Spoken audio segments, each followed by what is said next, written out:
Luis Altamirano, que ya se encuentra conmigo en la plataforma. El general Altamirano había estado haciendo algunos análisis sobre desde su cuenta de Twitter relacionados a los efectos que el gobierno dice tendrá la disminución del subsidio al diésel. Adicionalmente, yo quería extender un poco las mismas apreciaciones que habíamos expuesto el día de ayer junto con en una gran entrevista junto con Marco Flores, ¿no? Con Marco lo analizábamos desde el aspecto económico. Con Luis Altamirano quiero analizarlo, sí, también desde ese aspecto, pero principalmente desde los motivos de seguridad que esgrime el presidente serían aquellos que empujan esta decisión. Y que por ello, pues esta decisión termina por ser inconsulta. Vamos a conversarlo con Luis Altamirano para ver un poco, para asentar estos criterios que ya había él expuesto en su cuenta de Twitter, pero que en los que quisiéramos ahondar un poco más. General, estamos listos, ¿no es cierto? Vamos, lo pongo en pantalla. Estimado general, qué gusto saludarlo. Fernando, ¿cómo está? Buenos días. Justo llegando a la casa este momento. Qué bien, general. Gracias por la generosidad de su tiempo y por su apertura siempre con este medio de comunicación. Y para hablar un poco lo que usted ya proponía desde su cuenta de Twitter en un análisis largo y muy minucioso que hacía sobre esta decisión. Creo que la primera pregunta en general es que podríamos hacernos, ¿no? Dentro de todo el abanico de preguntas desde el que podríamos partir. Pero creo que la primera pregunta es ¿de qué forma se planificó esto o luce haberse planificado esto si ninguna de las partes afectadas intervinieron en ningún tipo de conversación? Al parecer fue una decisión absolutamente inconsulta y súbita que no obedece a un trabajo técnico y, por supuesto, político sobre sus efectos sociales. ¿Cuál es la impresión suya desde ese punto de vista para partir luego de ahí sí a nuestra conversación? Bueno, gracias por la invitación. Un saludo cordial a las personas que nos ven y nos escuchan en este momento. Bueno, permítame iniciar manifestando algo que no podemos dejar de lado, que es una felicitación al pueblo azuayo, que el día de ayer se movilizó en una marcha prácticamente sin precedentes frente a los intentos del gobierno, diría yo, de bypassear todo compromiso en el desarrollo de un proyecto minero que es absolutamente controvertido, porque estamos hablando de fuentes de agua de las cuales se nutre la ciudad de Cuenca. Ahora, tuve la suerte de estar en esta ciudad en varias etapas en vida profesional y sobre todo como comandante de la Tercera División de Ejército, que tiene responsabilidades de las provincias del Austro. Y son gente trabajadora, ¿no? Gente que busca superarse. Es un pueblo, yo digo, el Cañar, el Azuay, muy golpeado por la inmigración que se da y que se ha dado en varias etapas de su vida, por varios motivos. Pero lo que sí quiero mencionar antes de responder su pregunta es con respecto a una entrevista que dio el presidente el día de hoy en la mañana, que tuve la oportunidad de escuchar, sí, en donde calificaba a las personas que se oponen a estas medidas como conchudos. Sí. Y lo que le voy a decir al presidente es que no fueron 100,000 conchudos los que marcharon el día de ayer, sino más bien, y discúlpeme el vocabulario, a pesar que es una palabra castiza, pero que tiene otro significado, lo que pasa es que no se puede hacer cojudo a todo el mundo, porque eso es caer en las narrativas gubernamentales. En este proyecto de explotación minera de Loma Larga, en donde se esconden algunas interrogantes, y hay que recordar que hay una denuncia presentada por el ex candidato presidencial Yacu Pérez con respecto a tráfico de influencias, que no solo involucra al presidente de la República, sino también a su esposa, la primera dama, y lógicamente a la empresa canadiense Adundi, que es la que iba a iniciar esta explotación, sobre todo por las condiciones por las cuales se entregó una licencia ambiental hace 3 meses exactamente. Y esto nos debe llevar a recordar el caso Long, en donde también estaba la primera dama como parte de las accionistas de una de las empresas, eran 2 empresas, la otra empresa, su accionista, entre los accionistas principales estaba quien yo le definía como ministro de Transportes y Energía, porque ha ejercido esa cartera simultáneamente durante un tiempo, que también estaba involucrado en un proceso también cuestionado sobre el régimen ambiental y cómo habían obtenido los permisos. Entonces, yo no creo que seamos conchudos las personas que hacemos este tipo de observaciones, porque más allá de lo que existe, por ejemplo, en la narrativa oficial, hay cosas que son muy claras, ¿no? Y realmente yo digo, yo me he indignado con respecto a esta marcha cuando escucho a la vocera del gobierno, a Carolina Jaramillo, y por eso hice una publicación el día de ayer en la mañana, Sí. cuando busca acusar al alcalde de incumplimiento de una reparación ambiental, como que esa fuera el elemento de discusión por el cual se iba a desarrollar esta marcha. Y buscando desacreditar a la persona, pero no rebatir con argumentos a lo que el pueblo de la SUAY se oponía. Entonces, este es un juego, yo le digo, perverso, este comunicado que lo hace, y a la final, mire usted tuvo una marcha inmensa, pero no una marcha pagada, sino una marcha por convicción, y que nos da lección a los ecuatorianos, de que hay que salir a defender. Hay que salir a defender frente a este tipo de medidas. Y ahora, respondiendo a su pregunta, lo que demuestra es un gobierno totalmente autoritario. Porque un tema tan sensible, le digo, claro, hay que entrar en un proceso de revisión de subsidios. Las condiciones del país no son las condiciones de 1974 que se implementaron estos subsidios. Pero hay que hacerlo de una forma programática, hay que sentar a la mesa a todos los actores y hay que asumir también las consecuencias. Pero aquí se hace de una forma unilateral y sobre todo sin ver cuáles son estas consecuencias, porque esto va a traer problemas.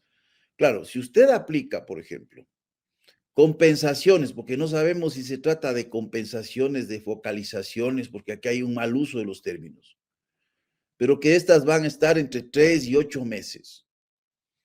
El problema primero se viene inmediato, porque muchos no son sujetos a estas compensaciones o focalizaciones. Pero el problema también se agrava cuando estas ya sean eliminadas. Entonces aquí se habla que vamos a tener un proceso inflacionario. Sí, va a haber un proceso inflacionario. Va a sumarse la especulación, pero quién sabe no sea un proceso inflacionario que genere un golpe demasiado fuerte, porque a la final aquí hay otra realidad. Vamos a tener una contracción del consumo, porque no hay expectativa que los ingresos de las personas se eleven. Y cuando usted tiene una contracción del consumo, a la final lo que usted va a tener es una reducción de la oferta de empleo. Y eso significa más pobreza.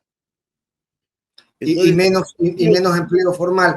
Ahí va un poco esto, general, porque usted me ha mencionado varias cosas y varias etapas del discurso de gobierno. Y yo no dejo de preguntarme, a ver, quienes salen a marchar son conchudos, quienes se oponen desde el legislativo son terroristas, quienes son autoridades locales y deciden participar o unirse a la voz de la gente de su comunidad, entonces son oportunistas. ¿Cuánto más aguanta este discurso general? O la misma Carolina Jaramillo, o ahora que el propio presidente de la República, en esta misma entrevista que usted cita, le decía que él sabe más que los expertos eléctricos, que él sabe más que la Corte Constitucional, que la Corte Constitucional es la perversa y la villana. ¿Cuánto más resiste este discurso para solventar decisiones de alto impacto como este? Porque se lo ha utilizado como escudo para poder contener todas las críticas que decisiones como estas llevan a Carondelet, pero hasta ahora ha resultado para repelerlas y para garantizar la agenda del gobierno nacional. ¿Tiene cuerda todavía esa postura, general? Mire, estoy de acuerdo con usted en que él sabe más en cómo dejarnos sin energía eléctrica. Tuvimos un récord. En campaña nos había mencionado que el problema del Ecuador era un problema de transmisión y no de generación, y lo que hemos visto que es un problema de generación. Entonces, ahí vemos la falta de preparación, no solo del presidente, sino de su grupo cercano para poder gestionar problemas tan críticos como ha vivido el Ecuador y del cual seguimos viviendo, ¿no? Esperanzados en la bondad del cielo antes que en la gestión terrenal. Pero bueno, a lo que usted me dice, mire, el caballo de batalla del gobierno ha sido la inseguridad. Entonces, en este marco, encasillado en este fenómeno que se le ha sintetizado con la palabra guerra, que para mí es inexacto, porque lo que atraviesa el Ecuador es una profunda crisis. Entonces, hemos simplificado los problemas bajo el término guerra, en donde se posiciona una narrativa de la cual ya nadie cuestiona. Mire usted, mire los medios de comunicación cuando teníamos en vigencia el Plan Fénix.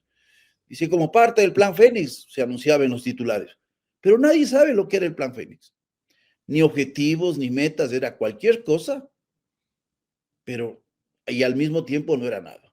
Después se transita al bloque de seguridad, que en entrevistas con usted y en otros medios he explicado de que, bueno, denominar bloque de seguridad a una foto de una rueda de prensa del jefe del comando conjunto, del comandante de policía y de los dos ministros de defensa y del interior, eso no es bloque de seguridad. O sea, no se entiende realmente cuál es el funcionamiento de los bloques de seguridad que han funcionado en otros países y cómo estos se articulan en una política de seguridad. Pero aquí se menciona como que esto existe, el bloque de seguridad, y lo repiten, es decir, ya no hay ni una mínima reflexión sobre el término. Y estamos hablando ahora, por ejemplo, de entrar a una nueva fase de la guerra, pero mire, me voy a permitir hacer acuerdo, la ministra Palencia, a mediados del 2024, dijo que ingresábamos a una nueva fase y le dijo la fase 2.0. Y ahora hay una nueva fase 2. No, pues que esta sería la fase 3, pues la primera es la que se aplicó cuando inició el conflicto armado interno, la segunda... Oiga, pero alguien equivocó el registro porque el nuevo jefe del Comando Conjunto acaba de dar inicio nuevamente a la fase 2 la semana anterior. Bueno, pero recordemos lo que dijo la ministra Palencia. Claro, sí, sí, sí. Lo dijo a mediados del año 2024. Y cuando mencionó, dijo, porque estaba revisando la prensa, que el objetivo era desarticular financieramente y logísticamente a los grupos criminales. Eso es lo que dijo. Me pregunto, ¿se ha logrado esto? O sea, pasamos a una nueva fase. No quiero entrar porque podría darle una clase de vaciamiento de operaciones que no interesa, inclusive ligadas al aspecto del enfrentamiento a las economías criminales. Pero son eslogans. Entonces, aquí se lanza políticamente y lógicamente que el sector seguridad, el bloque de seguridad, ¿no? Ahora tiene que adaptar a este concepto político que hace revitalizar esta idea cuando yo le digo, estamos en plena crisis. Y no es una crisis que solo uno puede decir que es una crisis de seguridad. Esta es una crisis compleja. Mire, el reporte anual de las Naciones Unidas que se publicó sobre el capítulo Ecuador dice claramente, es un reporte que habla de las ayudas de los diferentes órganos de Naciones Unidas en varios segmentos en relación a los objetivos del milenio. Pero ¿qué es lo que dice? Que el Ecuador enfrenta desafíos estructurales, un problema de profundización de pobreza, de extrema pobreza, un problema de subempleo, de desigualdad, un problema de inseguridad y violencia, y un problema también del efecto del cambio climático para el cual tenemos que prepararnos. Entonces, esto no es una guerra, esta es una multicrisis que requiere una política seria, no una política coyuntural que busque posicionar o mantener una popularidad de un presidente. Porque, le digo, seguimos improvisando. Y en esta improvisación el gobierno ni siquiera ha tenido la valentía de asumir sus errores. Y porque eso en esa publicación yo tomaba esta frase que es la culpa es de la vaca. Entonces, claro, los culpables son otros, pero no es el gobierno. Entonces, quienes nos preguntamos, bueno, ¿va a continuar el alza del IVA de entre el 12 al 15%, estos 3 puntos, cuando el presidente anunció que esta medida era hasta diciembre?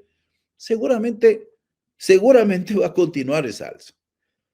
Entonces, buscamos un culpable. Y en este culpable tenemos una sociedad polarizada. Y uno de esos culpables que se buscó es la Corte Constitucional, es en esa misma línea de miedo. Entonces, cuando usted me pregunta, ¿puede continuar? Sí, porque hay miedo en la población. Y ya no solo hay miedo al crimen organizado, sino hay miedo al gobierno, porque es un gobierno que no tiene límites. Mire, Hay yo le un digo, detalle ahí, general. el problema es que mañana, cuando nos vengan a golpear nuestra puerta, el Estado para perseguirnos, ahí vamos a ver. Ahí hay un detalle. El presidente el día de ayer en una reunión con jóvenes en Piñas daba un pequeño discurso y decía, yo no le rehuyo a los problemas, a las personas que quisieron hacer relajo o que quisieron hacer problemas, dijo, para ser más textual. Yo fui a visitarlos a su casa y yo lo primero que me imaginé, me figuré, es un presidente rodeado de su cápsula de seguridad, que naturalmente causa algún tipo de temor en un ciudadano desarmado que acaba de participar en una marcha sobre su gobierno, tocando la puerta de su casa y diciéndole él mismo, y aquí sí me cito, me ciño casi textualmente a las palabras del presidente, aquí estoy, si tiene algún problema dígamelo aquí.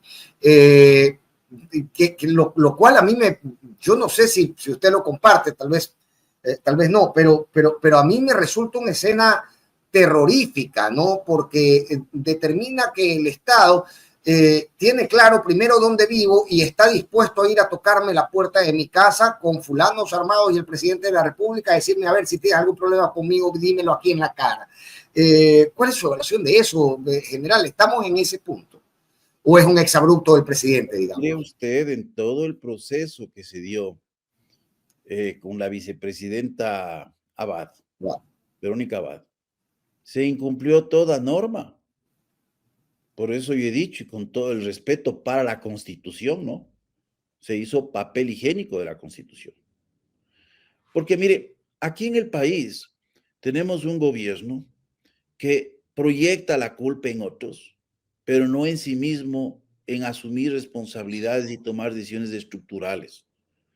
Cuando yo le decía de la culpa es de la vaca, de esta obra de Jaime Gutiérrez, Marta Bernal, que es una obra que habla justamente de la ética y de asumir las responsabilidades a través de una serie de fábulas, de anécdotas y todo lo demás.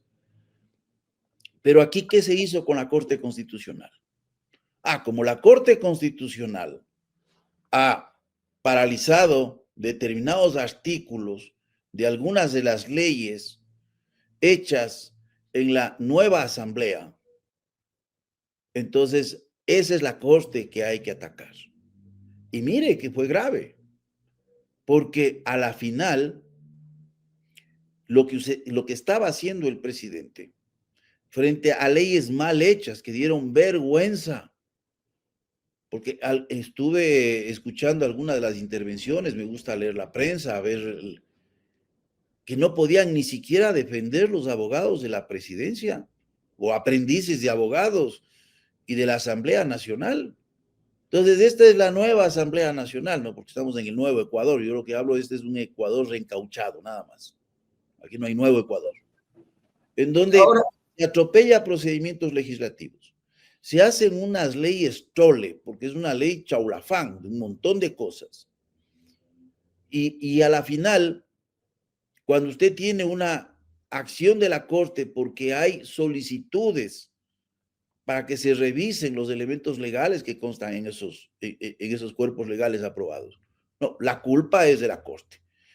Y mire el peligro, se exhiben en las calles como que se tratara de se busca, solo faltaba colocar el valor de la recompensa a los jueces de la Corte Constitucional con nombre y apellido.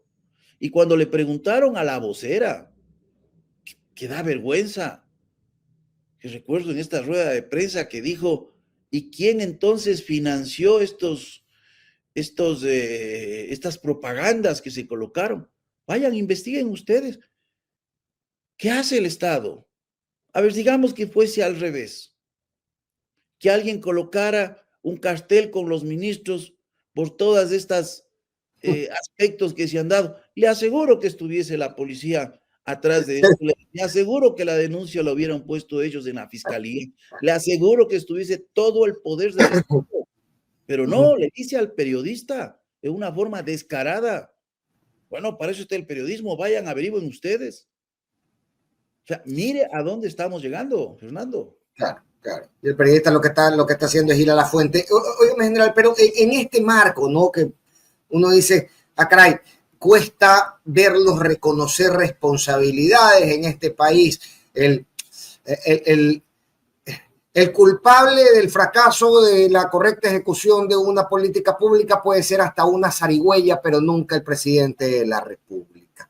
Dicho eso, ¿cómo se observa esta decisión de eliminación del subsidio y salir a resguardarse en un cuartel militar bajo la excusa de la descentralización?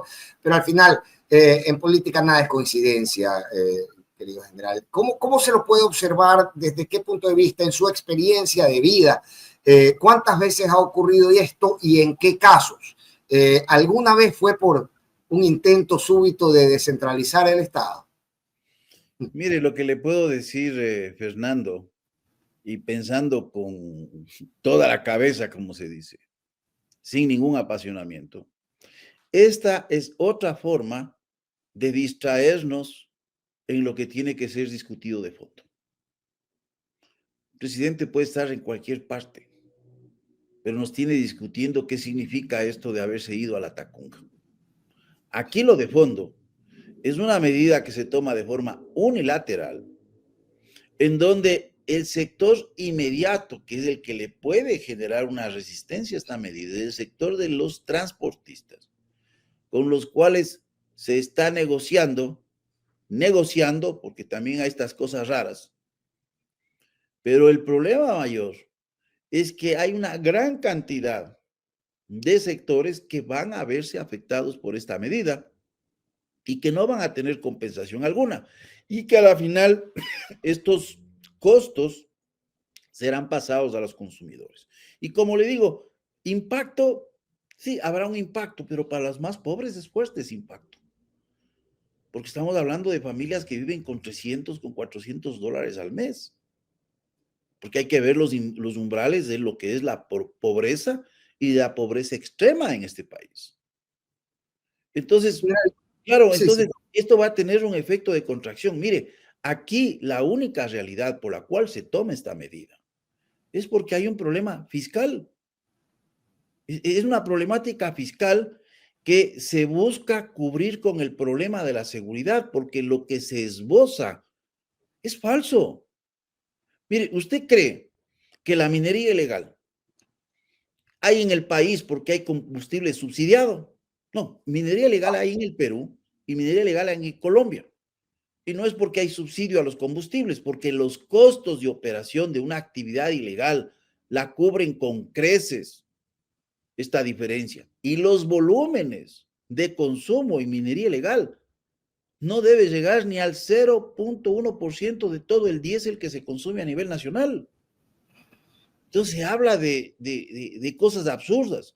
Ahora, otra cosa es el contrabando, que el contrabando produce una fuga en valores en el orden de $50 millones al mes de fuga de combustible, digamos al año, de fuga de combustible por las fronteras de Ecuador-Perú. Pero ahí hay que tomar otras medidas. Ahora, entonces, sí, dígame. Sí, justamente en ese aspecto, querido general, si bien se hace reposar sobre la seguridad esta decisión, y bien me dice usted, mira, probablemente el consumo de minería ilegal sea marginal, aunque está siempre en el discurso de gobierno el tema de la minería ilegal, pero decía, tal vez el consumo de diésel sea marginal. El asunto es que siempre que se reposa esto sobre temas de seguridad, se nos pide a los ciudadanos que hagamos un esfuerzo, ¿no? Y yo encuentro que el ciudadano puede comprar muy legítima y muy fácilmente el esfuerzo de decir, ok, paga 3 puntos más de IVA, que esto va para tu seguridad. Pero no sé qué tan conectado esté con el contrabando de combustible, por poner un ejemplo. Entonces, ahora vas a tener que pagar más por el tránsito, la movilización, los productos, además, como efecto de ello, el transporte público, el transporte escolar, etcétera, etcétera, para que no haya contrabando de combustible. Me resulta una idea menos vendible, porque el contrabando no es que te toca directamente como te toca la inseguridad.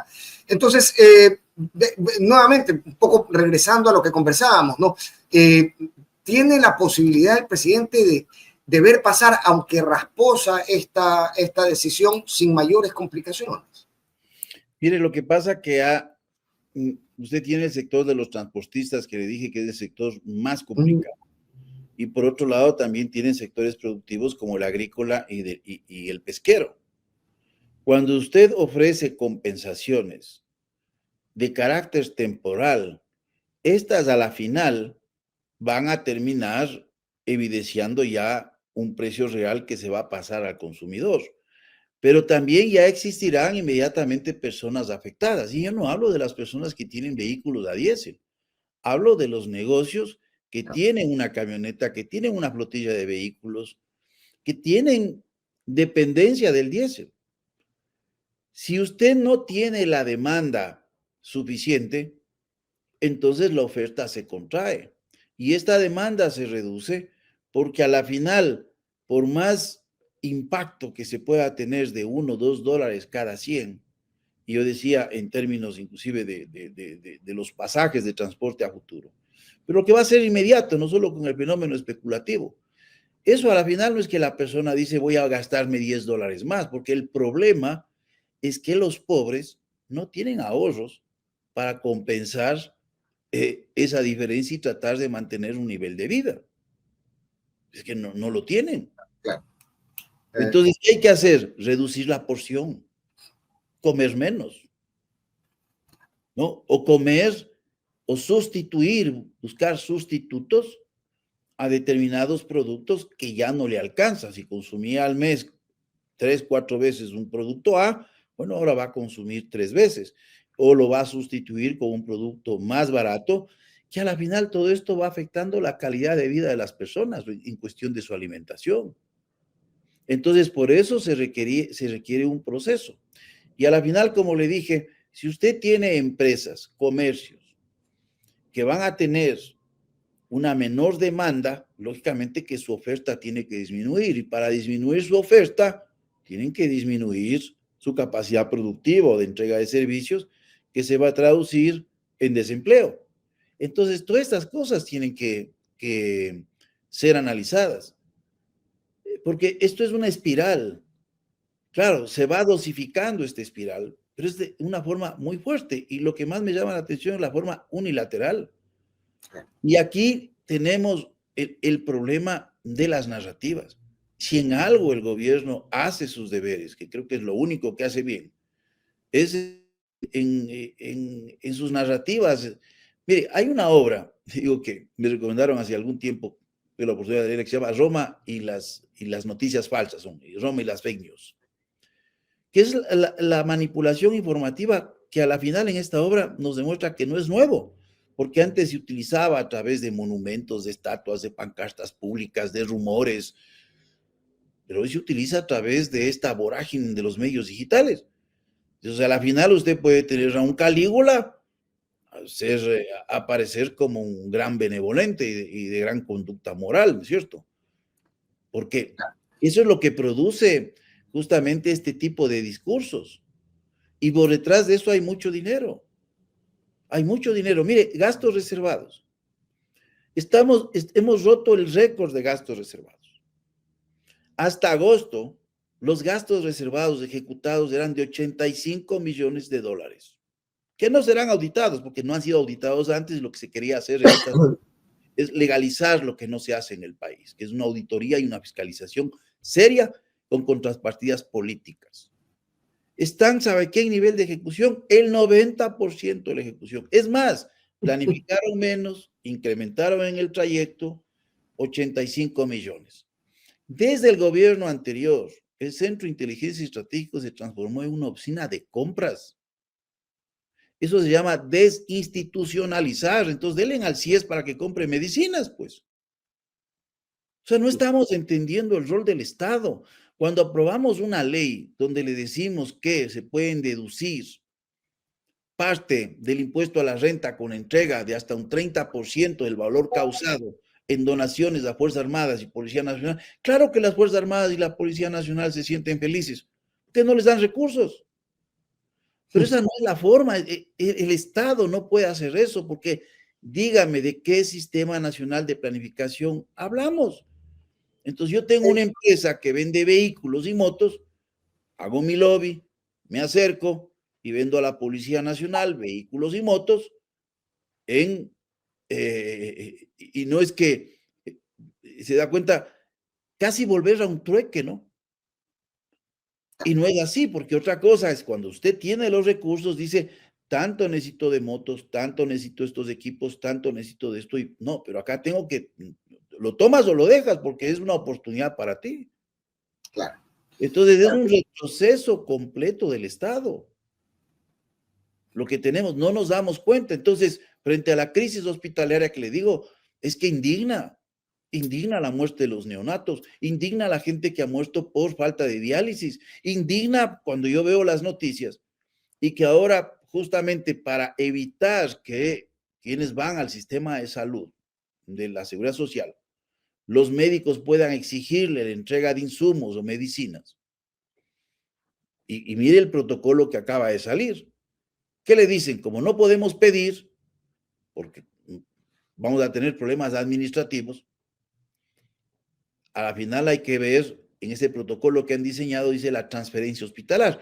Y este reportaje va a 2 casas de salud de Quito, del Ministerio de Salud Pública, ya no del IES, y le pregunta si estarían en condiciones de recibir transferencias en estos cuadros. Dicen, no podemos porque tampoco tenemos medicina.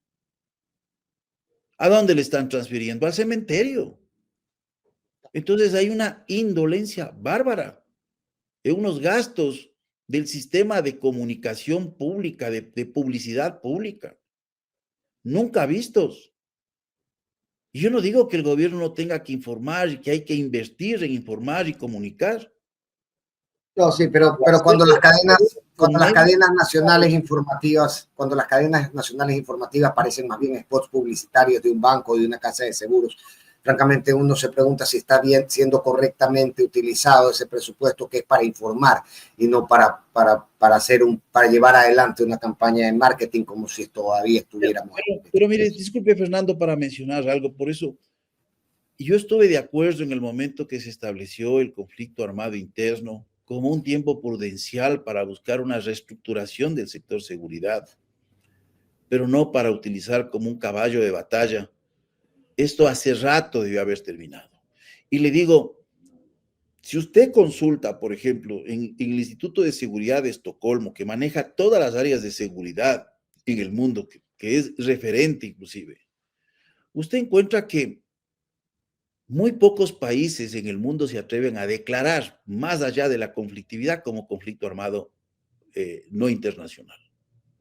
Porque se afecta a la soberanía y el prestigio, porque es casi decir que si hay un conflicto armado no internacional en nuestro territorio y hablar del derecho internacional humanitario, es como decir que admito que hay una debilidad estatal, que tengo una pérdida de control del territorio y que he fracasado en el uso de la violencia que me corresponde como Estado.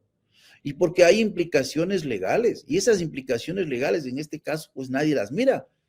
Por eso muchos gobiernos se resisten a otorgar, por ejemplo, a grupos insurgentes como partes de conflicto porque hay obligaciones estrictas.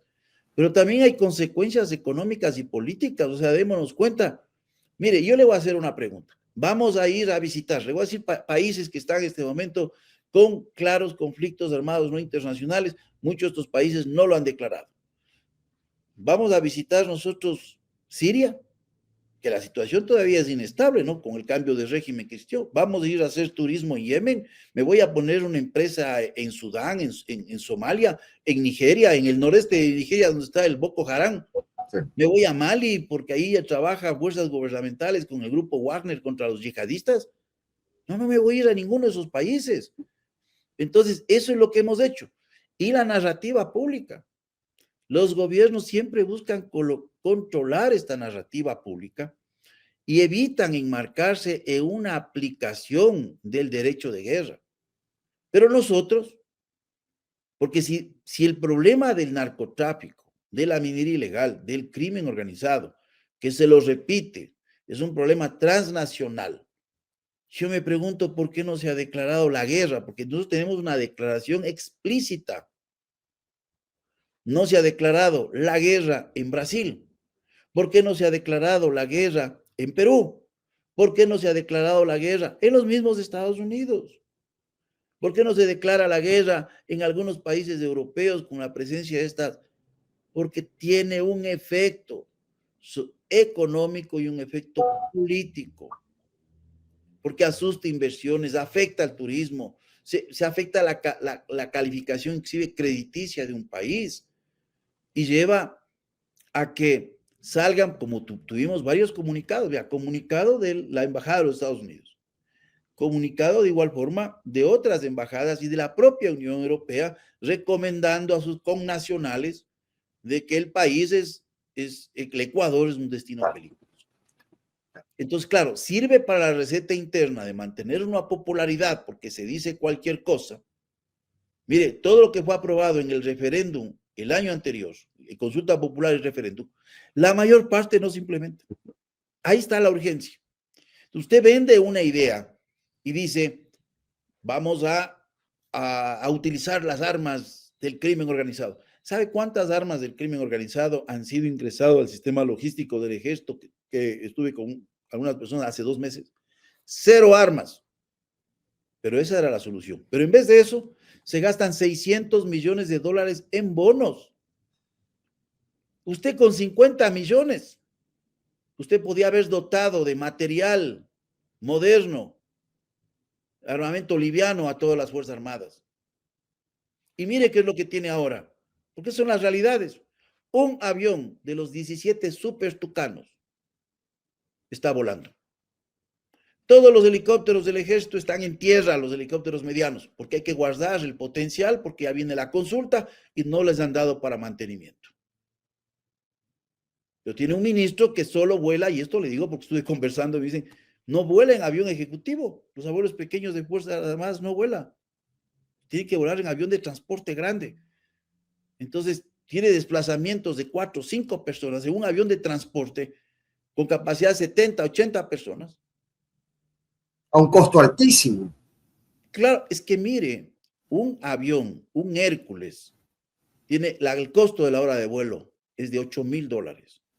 Y un avión bimotor como el Caza de transporte, el mediano, tiene un costo aproximado de $6,000 la hora de vuelo. Si nadie se duele por lo que pasa en este país, por eso le digo, no es que yo publiqué ese hilo sin pensar que iba a tener, porque es que indigna. ¿Cómo no va a indignarme que solo en este país se le ocurre a alguien ir a comprar un martillo en una farmacia e ir a comprar una pastilla en una ferretería? Pero eso se le ocurrió al Ministerio de Defensa Nacional. Pero ese es un caso de Ripley, porque si usted analiza los 3 contratos, las personas que están vinculadas, las empresas proveedoras, quienes dan las garantías, usted se encuentra con algo que dice, bueno, muchas coincidencias, pero nadie le digo, Fernando, discúlpeme, Fernando, que le pregunte esto a usted, ¿dónde va a comprarse usted un terno? Usted bueno, no, claro, pues no ha de ser a la verdulería, pues no. Claro. Eso estaba pensando justamente eso. Claro. Porque es su terno, ¿no es cierto? Entonces la administración de los recursos públicos tienen que hacerse como que fuesen de uno. Hay que cuidarlos. Pero no, en este país se les ocurre comprar unos motores en un perjuicio de $140 millones al Estado, en los casos Progen y ATM, y cuando se dice de quién es la responsabilidad, es de alguien, ¿no? La culpa es de la vaca. General, yo quiero hacerle una pregunta con toda franqueza, ¿no? Porque al final, a ver, uno escucha y es cierto y es, digamos, lo correcto para el desenvolvimiento democrático, que las Fuerzas Armadas no son deliberantes, pero tampoco son ciegas. ¿Qué pasa en las Fuerzas Armadas desde su expertise, desde su experiencia? ¿Qué pasa en las Fuerzas Armadas cuando empiezan a notarse este tipo de falencias en el manejo civil del Estado que al final terminan por derivar en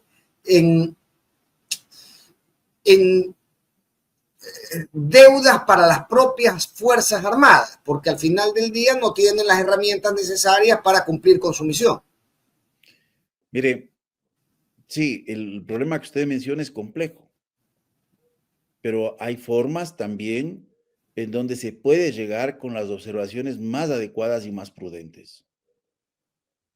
Y lógicamente que hay un nivel de decisión que es político. Y cuando a uno le dicen de un paso al costado, hay que dar un paso al costado. Y si uno sale por haber dicho las cosas que tiene que decir, bueno, esa es la mayor satisfacción que puede tener cualquier persona que ejerce ese cargo, porque esto no se trata de tener grado, de estar más tiempo, menos tiempo. Esto se trata de hacer las cosas de forma correcta. Pero eso le digo, es bastante difícil. Porque mire usted en el proceso de compra de chalecos y cascos, porque ya nos hemos olvidado. Cuando se anunció del propio Ministerio de Defensa que se iba a llevar una cantidad de chalecos para hacer las pruebas de Estados Unidos, que iban a acompañar periodistas, ¿qué es lo que ocurrió? Le designaron a un almirante para que vaya a retirar estos chalecos del sistema logístico del ejército y el oficial que estaba a cargo le dijo, no es así, hay que sacar de todas las unidades del país y hay que llevar en cadena de custodia. Porque Claro, estos eso me lo dijo usted en este espacio. Claro, usted me explicó se cómo se pueden debía hacer. abrir y se pueden cambiar placas. ¿Sabe qué ocurrió? Nunca llevaron los chalecos. Nunca llevaron los chalecos. Y se acabó el lío. Entonces, Se acaba claro, el lío pero mediático, pero la duda persiste a la interna. ese almirante que se prestó a eso, que fue personalmente, el gobierno le acaba de dar un puntapié. Así de sencillo. Entonces, no se puede, ahí se está jugando con la vida de las personas. Debió haberse hecho las pruebas. Porque le digo, este es un caso de Ripley. Porque primero, si usted tiene una empresa que esté en proceso de ser declarado contratista incumplido con el Estado, usted para ese proceso. Así no esté declarado porque pone una acción de protección. Señor, se acabó esto. Voy al siguiente de la lista. Es lo que indica la lógica más elemental. Y así como la lógica más elemental indica que si tienes un problema de contrabando, deberías tratar de solucionarlo, deberías tratar de ejecutar o diseñar una planificación para poder controlarlo. Es tan difícil controlar el contrabando de combustible en frontera general. ¿Qué es lo que falta para que podamos decir, ok, acá ha habido un problema de décadas, pero que hemos identificado a lo largo de las décadas dónde están las principales rutas y estamos dispuestos a detenerlas? ¿Qué es lo que pasa? Porque usted hacía una gran pregunta, general de su hilo, y de verdad, de todo lo dicho, a mí me quedó resonando esta línea. Usted dice, petróleo va, combustible viene. ¿Quién gana? Y ese quién gana es lo que me recuerda a Vladimiro Álvarez con el ¿dónde está la plata? De los años 90, ¿no? ¿Quién gana? Creo que esa es la gran pregunta, querido general. Entonces son en realidad dos. ¿Por qué no se controla? Hay posibilidad de controlar el contrabando y no controlándolo, ¿quién se está beneficiando? Porque al final, si no, no se entiende que no se ejecuten políticas en ese sentido. Mire, hay posibilidad de reducir en gran medida el contrabando. Lo que pasa es que hay una falta de decisión política. No es fácil. Porque mire, y recuerdo, estas son cosas que va a parecer gracioso lo que les voy a decir. En el canal internacional de Huaquillas, ahí hay un canal, hay unas tablas para pasar al otro lado de la frontera. O sea, si usted no quiere pasar por el puente internacional, ni quiere pasar peor por el CEBAF, usted cruza por ahí, pues. Y ahí cruzaban unas mangueras. Por esas mangueras, por gravedad, se pasaba el diésel, se pasaba el gas. Entonces es cuestión de control. No es fácil, mucha gente vive de eso. Entonces también eso hay que trabajarlo. Así de sencillo. Ahora, hay otros sectores, le digo, por ejemplo, en la provincia del Oro, es mucho más fácil de controlar, más complicado en el sector, yo diría, de Loja, pero mucho más complicado en el sector con Colombia. Pero hay forma de controlar, porque los valores estimados, cuando usted ve en relación a la cantidad de combustible, estamos hablando de 50 millones de dólares. Estamos hablando, le digo, menos del, menos del 2% de todo el combustible de diésel que el país, lastimosamente, y ahí va su segunda pregunta, importamos. Porque, mire, es absurdo. Y esto no hago para decir, estoy a favor de alguien o en contra de alguien, no. Es una cosa de lógica. ¿Cómo es posible que usted produce petróleo abriendo necesidades nacionales? Como no tenemos una matriz energética, porque el problema del diésel, le digo, se está enfocando no por el problema de crimen organizado, discúlpeme, que ya le demuestro que no llega ni al 0.1% el consumo que tienen en maquinaria ilegal en el país y no llega sino a 50 millones de dólares por año. Sí, es bastante, sí es bastante. Sí, pero es mucho menos que la deuda que se bajó el presidente un año de 73.6 millones, ¿no es cierto? Que es de lo que se bajó del SRI, con la ley de integridad, ¿no? Linda la palabra, integridad. Pues y digo, a mí me molesta que utilizan la palabra moral, ética y todo esto, porque a la final lo que vemos es un comportamiento no ético. Pero mire, usted manda el petróleo. Primero, hay un armador. Están buques. Alguien está ganando. Entonces, paga el flete. Hay que pagar seguro. ¿No es cierto? En cada envío, pues, ¿no? Sí, en el que va. Hay que pagar costos financieros porque hay que emitir garantías. Trabajan las empresas de seguro. Viene el combustible. Nuevamente, flete. Y aquí se comercializa y hay el margen de ganancia de las comercializadoras locales. Qué diferente fuese si ya nos hubiésemos preocupado de tener una capacidad de refinación para atender el mercado local. ¿Y cuánto gana el país? Y aquí la gente dice, es que las reservas, sí hay reservas todavía, gracias a Dios.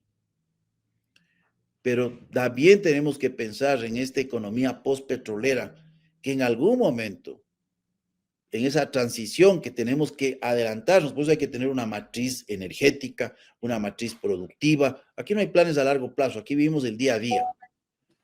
No Entonces, es extraño que nadie hable de refinar. nacional para cuando tengamos hasta que importar, porque mire la diferencia que sea, que usted tenga que importar petróleo y procesar. Hay países, Fernando, que no tienen petróleo, pero tienen refinerías. ¿Por Claro qué? que sí. Y Porque dice, justamente, yo le voy a comprar el trigo, pero yo voy a hacer aquí mi harina y voy a hacer mi pan, porque me sale más barato que traer la harina o traer el pan ya hecho desde otro lado del mundo. y justamente ahí voy, porque parece que en toda esta discusión, y yo lo he escuchado poquísimo a lo largo de estos últimos días o de esta última semana, parece que nos hemos olvidado que la solución debería ser refinar nuestro propio producto para eliminar cuanto más se pueda la brecha con la importación.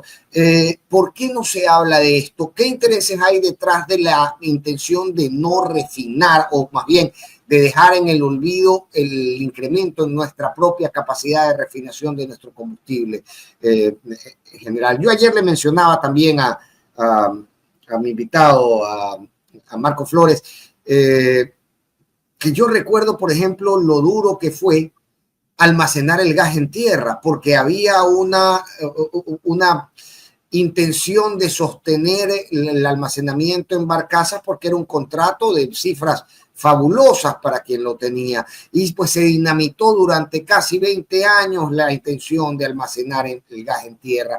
¿Es algo así lo que está sucediendo con la refinación en este momento de la vida nacional? Mire, aquí hay intereses claros.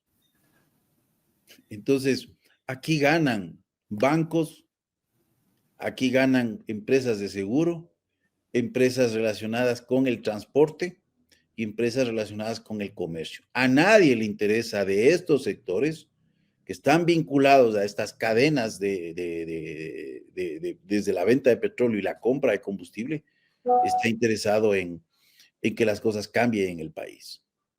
Esa es la penosa realidad a la cual está. Entonces se necesita decisión política. Pero ¿qué decisión política usted va a tener si tenemos un gobierno que está claramente ligado con grupos de poder que tienen un interés en aprovecharse del Estado? Porque no me vengan a decir, discúlpeme, me pueden decir conchudo, ¿no? Pero no soy cojudo. Que me vengan a decir que aparece el número de teléfono del consorcio que iba a licitar el campo Sacha para entregarle, y qué coincidencia. No, ese simple, capaz que si no había ese detalle, no nos dábamos ni cuenta. ¿Y de quién era el número de teléfono? De una empresa, de un familiar del presidente de la República. Entonces, sí, preferible quedarse conchudo, ¿no? Calificado, ¿no? Pero no hacernos los tontos. Porque en la realidad sí indigna.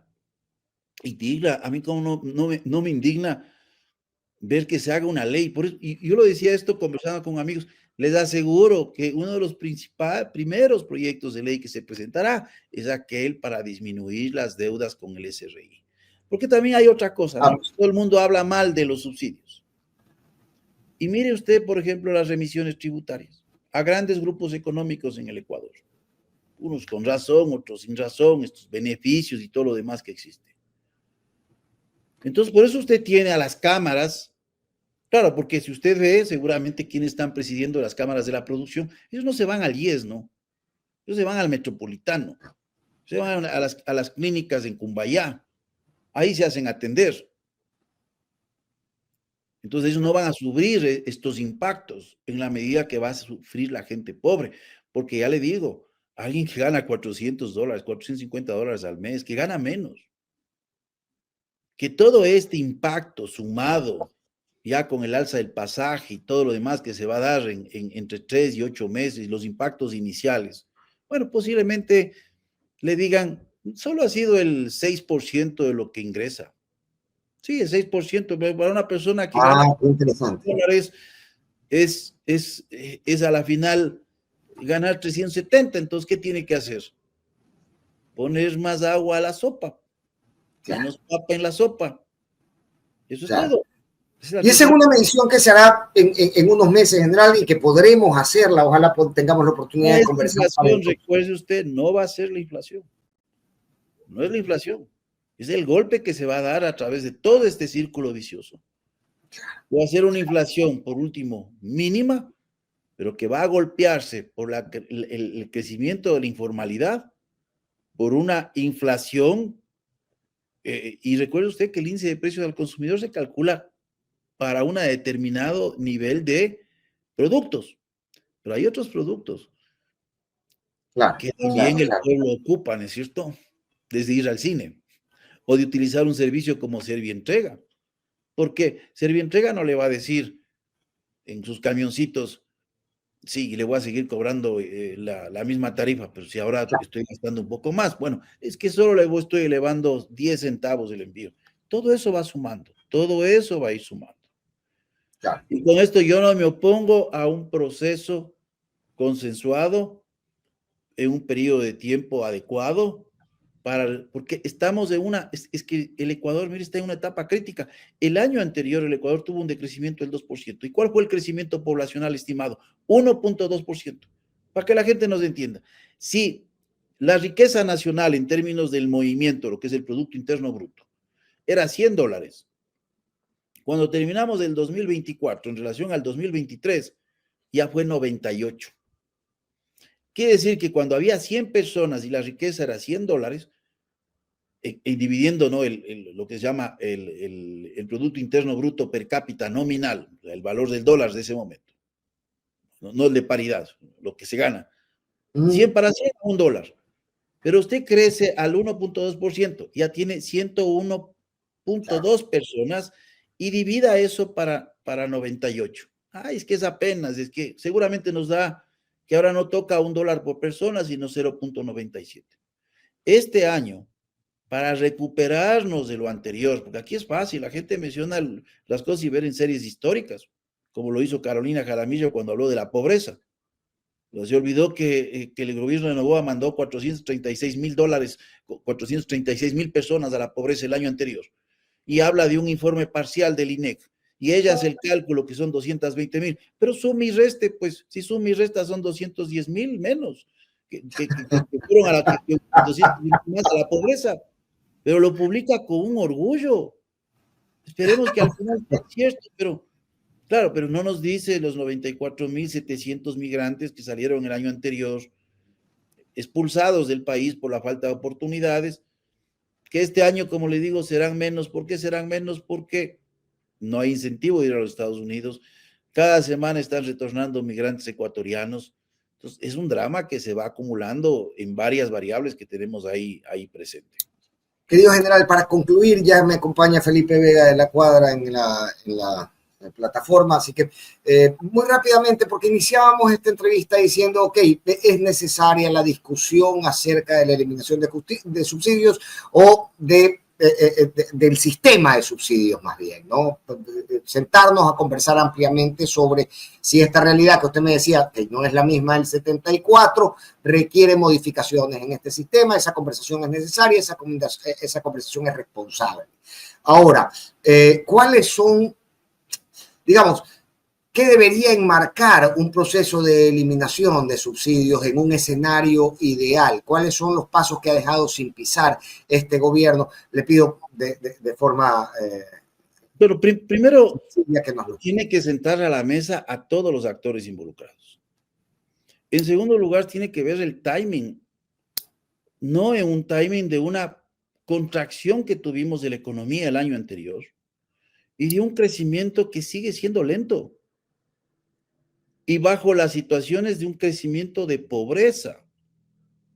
Entonces, no es el timing, no es el momento, pero se puede comenzar a llegar a algunos acuerdos, pero esto no puede estar aislado, por ejemplo, de la concepción de cuál va a ser la matriz energética del país a futuro. No puede. Entonces, no es una decisión simplemente coyuntural. Aquí el problema es que, no sé, creo, a veces me acuerdo esto de los Simpsons, esta sátira, ¿no? De repente se levanta Homer Simpson y se le ocurre hacer algo. Me parece que así funcionan las cosas. De repente salen con una cosa y bueno, y esto vamos a implementar. Entonces me parece el presidente, no sé, pensando, porque se escuda en el discurso de la seguridad. Todo es seguridad. Mire, es que no vamos a seguir dando el diésel subsidiado a la minería ilegal. No llega ni al 0,1%. Que lo que se fuga por las fronteras, usted calcule la cantidad de diésel que se vende a nivel nacional. Son 50 millones de dólares que se pierde. Sí se pierde, pero hay que ver otras respuestas a eso para tratar de disminuir. Pero mire lo que sale en las propagandas de estos, yo digo pseudo periodistas, porque no puedo dar otro nombre, y no me gusta mencionar a las personas, no ataca a nadie, pero diciendo de que ciertas gasolineras y todo, es el país, personas que nos siembran de odio, porque yo veo una de las personas que más siembra de odio, yo no le veo nunca, no leo nada, unas 2 veces escuché, no leo nada. Una de las personas que estuvo vinculado con el feriado bancario, que es una de las personas que tiene en medio de revista digital, que hace TikToks, ¿quién le financia todo eso? Y ya se olvidó los 55 ancianos que murieron cuando recibieron la noticia de que su dinero estaba congelado en los bancos. Esos ancianos o esas personas que quién sabe tengan la edad que tiene esa persona, no pueden hacer TikTok desde la tumba.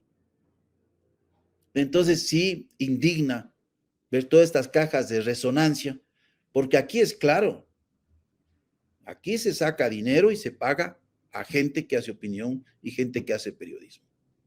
Lastimosamente. Sí. Querido general, siempre es un placer para mí conversar. Me olvidé una cosa, quería darle un dato. quería darle un dato. Permítame acá porque no tengo buena vista y tengo que abrir un archivo. Solo para que nos demos cuenta, por favor. En términos de los niveles de ejecución presupuestaria, con respecto al presupuesto general del Estado, que el codificado, es un codificado increíble, pero no tiene de dónde llenar, de 39.121 millones de dólares. El pago de amortización de deuda está en 5.800, previsto para este año. Y el pago de egresos financieros, que es lo que tiene que ver con capital, está en 4.036. Sume usted eso y estamos hablando prácticamente de 9.000 millones de dólares. Sí, pero cuarta parte, pero usted no tiene capacidad de recaudación de casi 40.000 millones de dólares. Si usted ve, le estoy hablando en relación al presupuesto del año anterior. En el presupuesto del año anterior, la amortización de deuda estaba en 5.640 millones. ¿Qué quiere decir esto? Estamos hablando de un valor inferior en el orden de 200 millones. Pero en pago de capital estaba en 3.500 millones y este año está en 4.036 millones. ¿Sí? Tenemos un aumento entre el año anterior y este año de 700 millones. La contribución del IVA es una contribución para pagar la deuda. Ahí están los datos, claramente. Y eso que no tenemos tiempo porque le leyera los datos de inversión para que se dé cuenta de que no hay inversión pública. Sí, lo hemos revisado, le cuento, hemos revisado aquí las cifras de inversión de los ministerios y la ejecución presupuestaria mes de septiembre y me quedo también con algo clave que usted dijo, es, claro, la cuarta parte va para servicio de deuda, pero la cuarta parte de lo que el Estado proyecta podría ser que no se generen todos esos recursos y al final este monto termina ocupando un porcentaje mucho mayor de los recursos que sí tenemos generados para gastar. Yo le agradezco, general, nuevamente Mire, es imposible que se recaude porque le voy a dar un dato. Disculpe, me puse otra vez los lentes. El año anterior, el codificado, donde se llegó a ejecutar el 93% del presupuesto, fue de 33.7, o sea, estábamos hablando de 33.7 billones de dólares. Imagínese usted que usted le sube de 33.7, usted le sube a 39. Lastimosamente, no leo si es que no es con lentes. Le sube usted a 39.1. Le pregunto, el papel aguanta todo. El año anterior, la ejecución llegó al 93%. Este año, la ejecución va a llegar a más o a menos. A menos, porque no tiene... Es probable que a menos con los números que se pintan hasta septiembre. Y lo que va a pasar es lo siguiente. Vamos a tener niveles de ejecución bajos porque no hay esos niveles de recaudación. Entonces, echa la ley, echa la trampa. Cuando hablan de que tiene que incrementarse de acuerdo a la Constitución, los gastos en salud, los gastos... Bueno, lo que va a pasar es que usted pone en el papel, pero en el momento de ejecutar, no hay. Entonces el gobierno disminuye los gastos de salud y ahora como gran propaganda va a dar 200 millones para la compra de medicamentos. Ojalá lleguen antes que las personas lleguen al cementerio, ¿no? Esperemos que así sea. Querido general, mi abrazo y mi agradecimiento por la generosidad de su tiempo. A usted, Fernando, muchas gracias. Muchas gracias, que tenga un gran día. El general Luis Altamirano nos acompañaba.